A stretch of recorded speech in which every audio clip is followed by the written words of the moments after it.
like you used to. We got to go backwards to get better. We got to go all the way back to get better. That means I have to be comfortable in some seasons of my life. I have to be comfortable in my life to accept that sometimes loss is the way to gain. I have to be comfortable enough in my life to know that sometimes the most painful moments are the most purposeful moments. I have to be comfortable in my life to stop comparing myself so much with people who are not meant to be the standard anyway.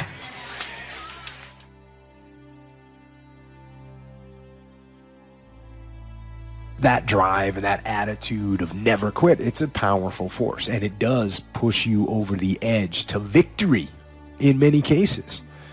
But over that attitude, you have to layer something on top of that. It's basically strategic vision and understanding of the battlefield as a whole. So you absolutely need to know when you got to stop beating your head against the wall. You've got to know that. You're doing the best you can, but you put 1 foot forward and 2 steps are made backwards. You're trying, but things don't seem to be quite working out the way you planned. You thought you'd be in a different place at this season in your life. You're doing everything right, but you're still suffering.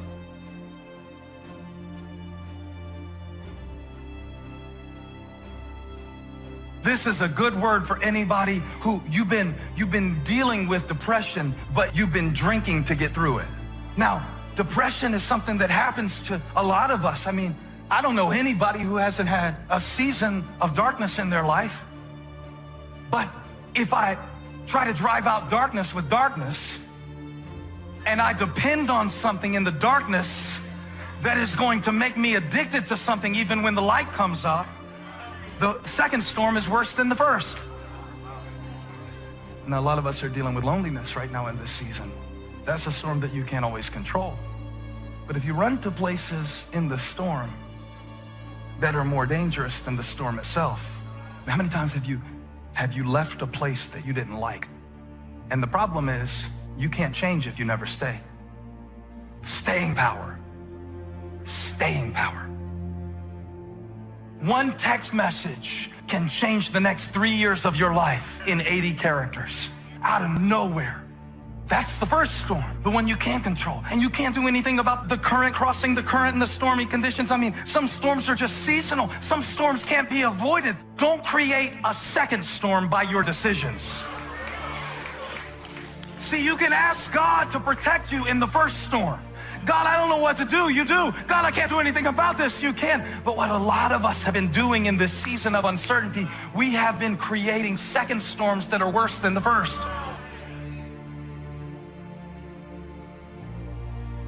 So many of y'all are in mental and spiritual, psychological warfare. So many of y'all are in spiritual chains. You are spiritually behind bars. You are stuck. You are institutionalized. Most of us have 2 eyes, and we still can't see, can't clearly see all of the scams, the people's motives. God sends us bold signs and wonders, tells us to change our environment and our surroundings so that we can reach the ultimate level of being blessed. I really think that if you get rid of the trash in your life, that can be people, business, and situations, you too could really, I really believe that you can reach your full potential. I want you to fly. I want you and your career and your financial blessings to bypass me. Sometimes in order to get to better, you have to go backwards. Sometimes in order to get to better, you have to go through bad. And I'm preaching this for somebody today who has been feeling like things have been going backwards for you. The thing about it is, when God shows you a new grip called grace, for a little while in your life, it's harder for you because you're used to controlling things. Have you ever noticed if you get something new, even if it's better at first, it gets on your nerves because you don't know how to use it? And the temptation for us is, watch this, God will do a new thing in our life, and he'll be teaching us to forgive, and he'll be teaching us to get over offenses, and he'll be teaching us to trust him, and he'll be teaching us not to live by our feelings. But then we look at what he fixed on our grip, and we see our shot going so far over the fence, and I wonder if I would actually be better off doing it the old way than the new way. So I go back instead of moving forward into better. When what you were guiding by goes away and every day just looks the same and feels the same, now I get the feeling like this is endless. Now I get the feeling like maybe these chains are never gonna break. This storm is never gonna cease. What you go through doesn't determine where you end up. What you go through doesn't determine where you end up. Who you listen to determines where you end up. Because I think right now you are walking through a valley between two voices. One is wisdom, one is worry. One is gratitude, one is grumbling. One is blame, one is faith. Wait a minute. The opposite of faith is doubt. No. Doubt doesn't keep you from having faith. Doubt gives you something to have faith for. But blame will block faith every time. Blame will always block faith.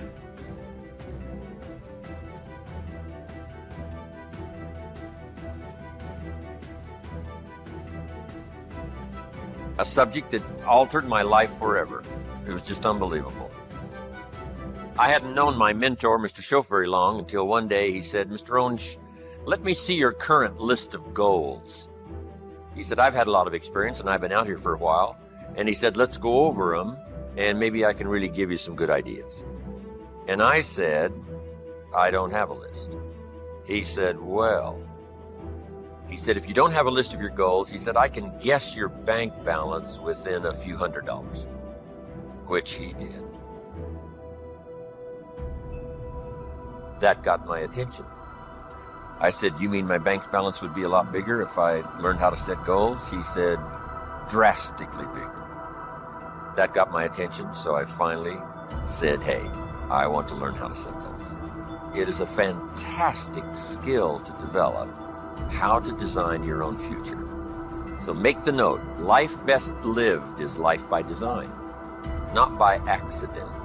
Not just, walking through the day, careening from wall to wall and managing to survive. That's okay. But if you can start giving your life dimensions and design and color and objectives and purpose, the results can be absolutely staggering.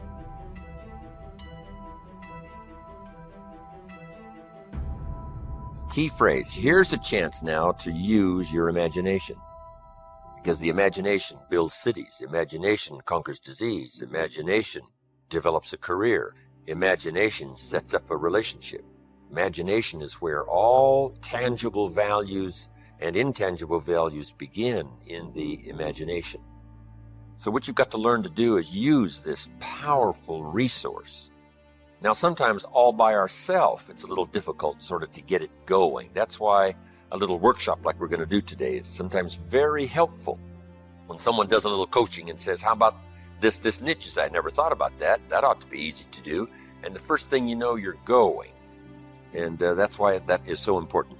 But now, tapping this resource of the imagination and thinking about your future, thinking about tomorrow, as early as tomorrow or the rest of the day, and thinking on out the rest of the year, on into the next century, on into the early years of the next century. A workshop like we're about to do helps call your attention to that so you can use your imagination to start prospecting for the future, what could be possible for you.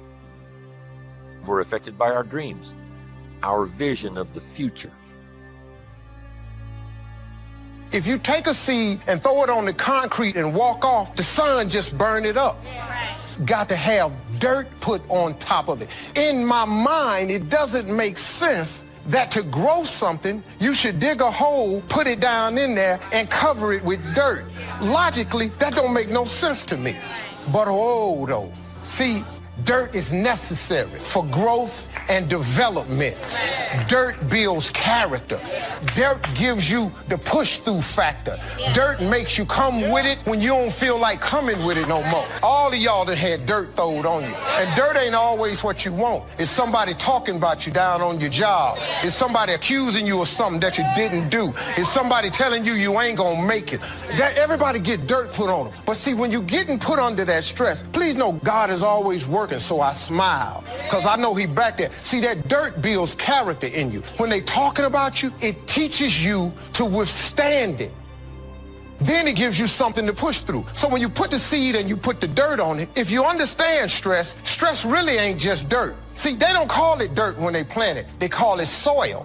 Because, see, soil has nutrients in it. What the nutrients, when people talking about you, dogging you, lying on you, backbiting, stealing from you, they're actually putting nutrients in you. They're building character. You got character now. And now, the dirt is necessary so you can prove yourself. Everything you see above ground that blossoms and plants and grows and that's beautiful, it was underground one time. You want to make sure that the greatest pull on your life is the pull of the future. Some people live in the past and let their life be continually pulled and influenced by the past.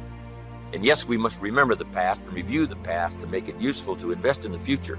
But here's the key. Make sure that the greatest pull on your life is the pull of the future. Now, if you're skimpy on your dreams, if you're skimpy on your objectives and your purposes, if that isn't very well planned, then it doesn't pull very hard. Then you have more of a tendency to be pulled by the past, or to be pulled apart by events or circumstances, or to be pulled apart by distractions. So in order to save yourself from being pulled apart by distractions or pulled back to the past, you want to now start really designing the future so that the greatest part of your attention and focus and pull, like a magnet, pulls you forward into the future to accomplish your goals. But if you're weak in learning to set goals, if you haven't really worked on this that we're going to work on, then that is a solution you need to consider. Goals are like a magnet. They pull, and the stronger they are and the more purposeful they are, the bigger they are, the more unique they are, the stronger they pull. If you have excellent goals and high dreams, here's what they also do. They pull you through all kinds of down days, down seasons. They pull you through a winter of discontent.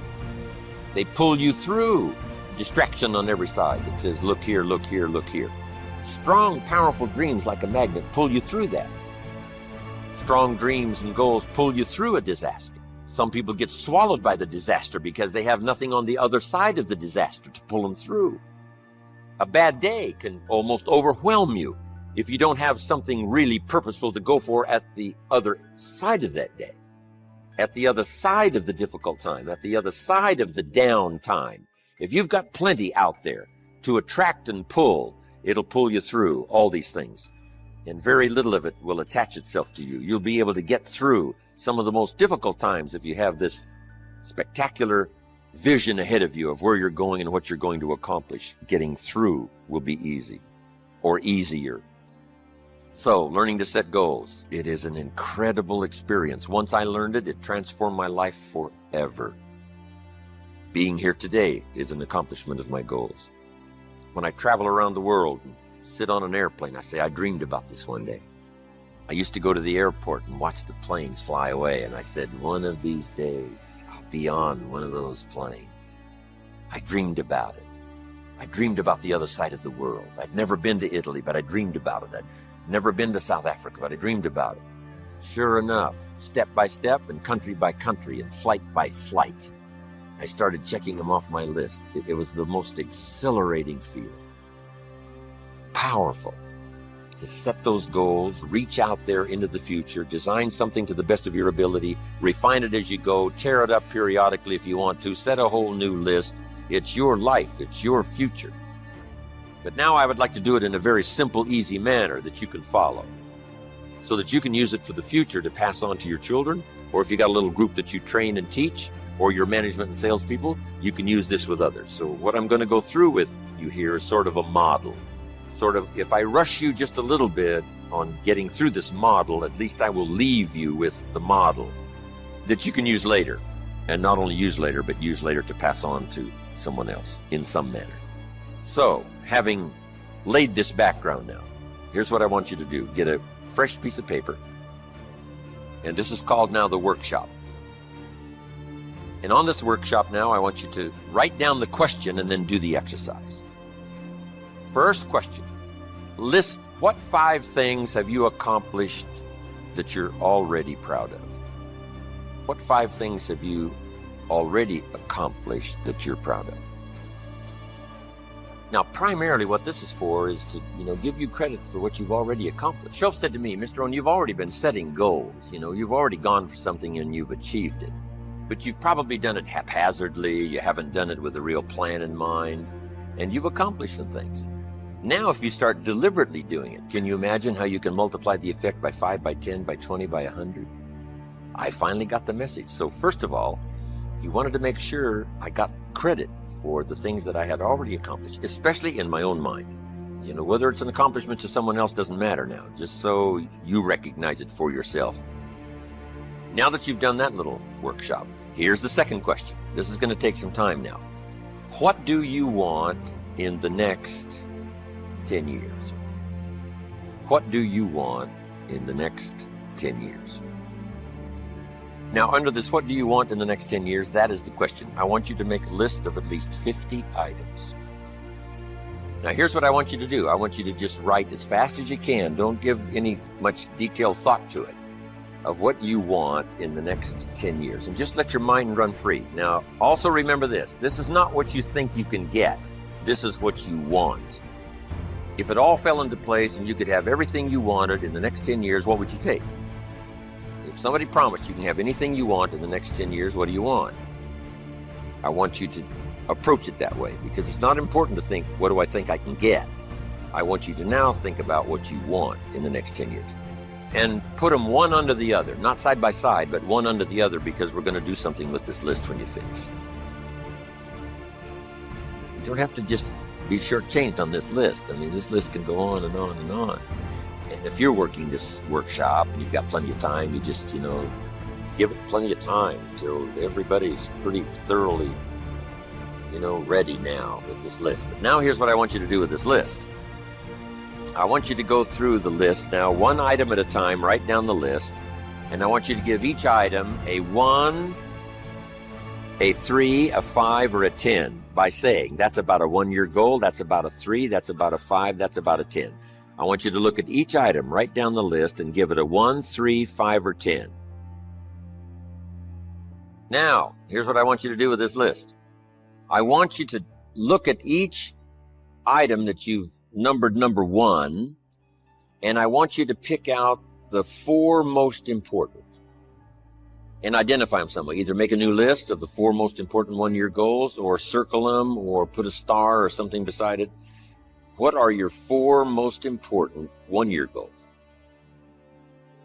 Now that you picked the 4 most important 1-year goals, here's the next question. Why? Why are those 4 goals important to you? What are they going to do for you? What will they accomplish? Why did you pick those? Why? Why are those goals important? Just 3 or 4 sentences. If we don't have time to complete it, you can complete it later. If you have plenty of time doing this workshop, you just take the time. Why are those 4 goals important to you? Okay, put a little star there now. Those little stars mean finish later. Okay, because you can continue on with this, long after this workshop is finished, and then use it as a model to teach. Remember, study, practice, teach. Now, make these notes.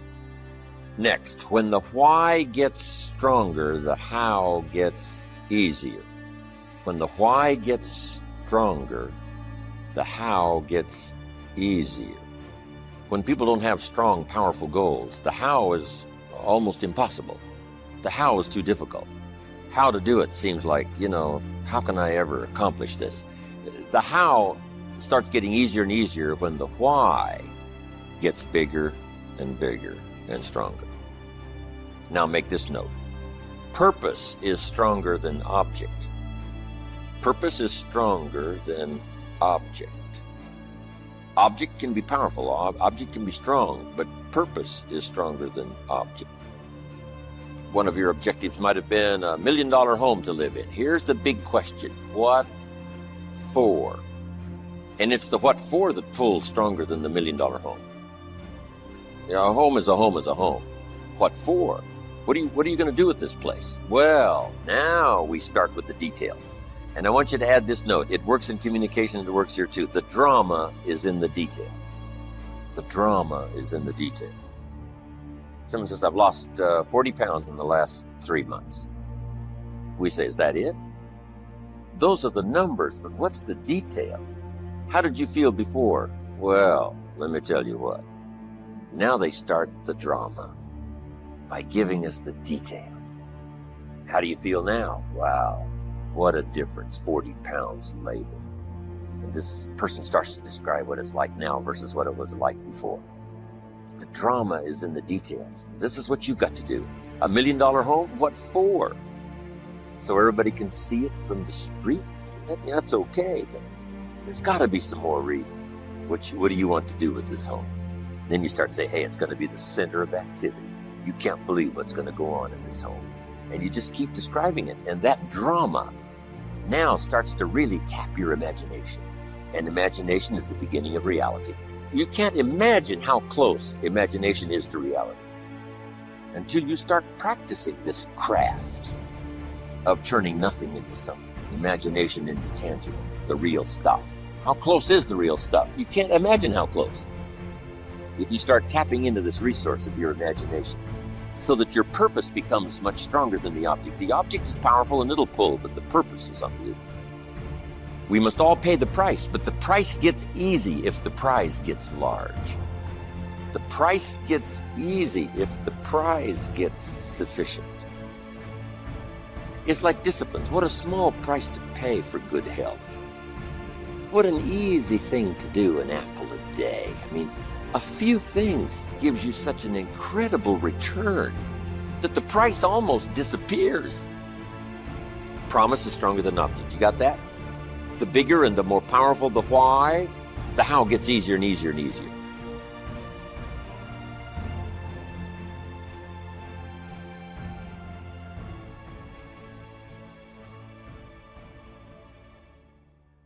Need a little pick-me-up today? Welcome to the new Fresh Motivation app, where you'll find daily motivation, daily quotes.